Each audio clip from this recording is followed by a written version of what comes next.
Hey guys, today I'm going to be doing a book review on A Tale for the Time Being by Ruth Ozeki.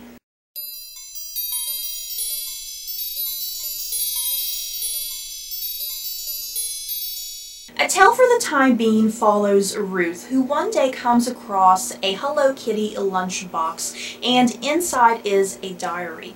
And Ruth quickly realizes that this lunchbox has probably washed up on shore due to the tsunami that happened in 2011 in Japan. Inside the diary, Ruth learns about a suicidal teenager named Now, who has been uprooted from America to Japan. She suffers from bullying, and she also has a suicidal father. But before Now ends her life, she wants to write about her great-grandmother, who is a Zen Buddhist nun. So over the course of this novel, Ruth is quickly wrapped up into Now's story as she eagerly flips through the pages to learn Now's ultimate fate. You guys, this was so freaking good. I loved it. My second Ruth Ozeki novel. The first book I read for her, I actually read in a college class, and that was My Year of Meats, and I really enjoyed that. And I definitely really enjoyed this, and I think I definitely enjoyed this better than My Year of Meats. Ruth Ozeki really knows how to tell an entertaining story and fill it with very intriguing and interesting characters and just come up with this overall wonderful narrative from start to finish. A very thought-provoking narrative, let's put it that way. I will admit that this novel got a little difficult to understand, especially near the end of the novel. It got really scientific and really philosophical, and it's kind of hard to understand a lot of the symbolism that pops up near the ending. So yeah, don't let that deter you from picking up this book. Even though I did have difficulty understanding the ending, yeah, it definitely did not ruin my enjoyment of the rest of the book. It just made the book more thought-provoking and just made me more determined to figure out what the hell was going on. The characters are definitely what make this novel what it is. You're just so interested in what's going on with Ruth's story, and then what's going on with Now's story, and how it all kind of intertwines, and just all the mechanics of everything going on between their stories. And so yeah, you're on this massively wild and crazy ride with these two characters, and you're definitely in it till the very end to see where their stories are going to end. I'm just going to get into some character specifics for each of these women. No spoilers, as always. I'm going to do this as best as I can without no spoilers. But yeah, starting off with Ruth, who is the woman who finds the Hello Kitty lunchbox that's been washed up on shore, apparently from the 2011 Japanese tsunami. Ruth is a novelist who lives with her husband and their cat. And I freaking love that cat, by the way, you guys.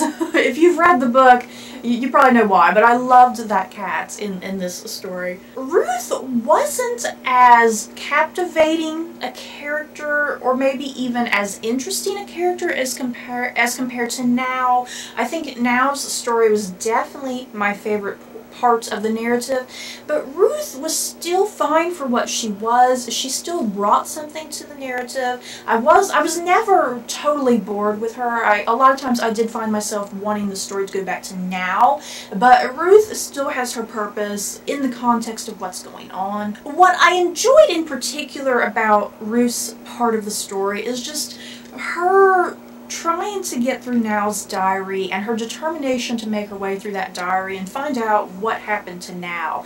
Like I said earlier, Now is a suicidal teenager, so Ruth's big question throughout the novel is, did Now ever commit suicide or not? And Ruth, she seriously gets really obsessive about this diary. The diary kind of takes over her entire life. It's kind of hard for her husband to understand her obsession and her determination to get through this diary. In some ways, Ruth is us, the reader, because we're reading this book as well, wanting to know what happened to Now. So yeah, we are very much Ruth, and Ruth is very much us.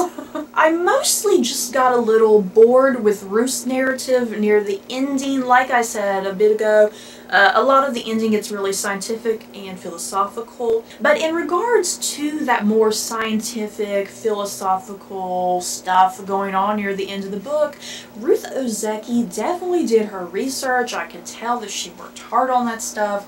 Ruth Ozeki was definitely not bullshitting her way through that more difficult material.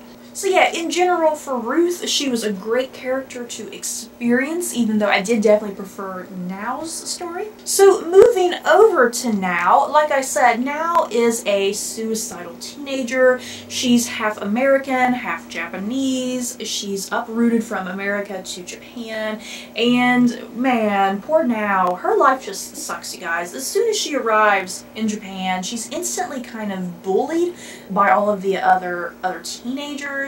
Her father becomes depressed and suicidal as well. And so eventually, you know, the bullying and her father, and the fact that she's left America, it all just kind of piles up, and that's why she becomes suicidal. Let's get this out of the way with Now. At the start of the novel, Now is kind of unlikable. It's kind of hard to get into Now's narrative at the start because she is so unlikable. She has a very specific, unique personality, and you kind of gotta get into it and get beyond it to get to the more juicy material where she starts really fleshing out as a character and a human being. In some ways though, even though Now starts off unlikable, I think in a way that's kind of what I liked about her was the fact that she was kind of unlikable to start off with. She was very blunt and honest. She had really severe language. Now just tells you exactly what's on her mind, and she doesn't care what you think. What's really interesting with Now's narrative is that the diary that she purchases, she originally purchases the diary so she can tell the life story of her great-grandmother, who is a Zen Buddhist nun. She just finds her great-grandmother's story and life so interesting. And the great-grandmother, by the way, has one of the most interesting parts in this entire novel, and definitely really enhances Now's character. But in a weird sort of twist, Now, even though she wanted to tell the story of her grandmother, she ends up telling the story of herself instead. And it's her great-grandmother who provides an immense impact in Now's life. So what ends up happening to this diary, even though she wanted to do one thing with it, what happens with this diary is that Now, the diary ends up being very therapeutic for her, as Now was able to, you know, tell her own story and get out all of the problems in her life. And as I kind of keep saying, Now's diary entries were definitely my favorite thing in this whole novel, definitely the most interesting. In some ways, a lot of things that I think young readers could kind of relate to on a certain level. So yeah, overall, Ruth Ozeki, I love you, lady. This novel, I enjoyed it immensely from start to finish. I definitely really want to read it again. I think this is one of those books, once you get to the end and you're kind of able to piece things together, I think it's definitely one of those books that you want to read again instantly to kind of maybe pick up on other details that you might have missed earlier on. But yeah, Ruth Ozeki, amazing writing, great characters, just a thought-provoking, captivating narrative. Definitely, I think this is considered literary fiction, so if that's your sort of thing, definitely pick this up. So that's it for this book review. I hope you guys enjoyed. Don't forget to like, comment, and subscribe, and if you liked this book review, you may like these other book reviews. Bye guys.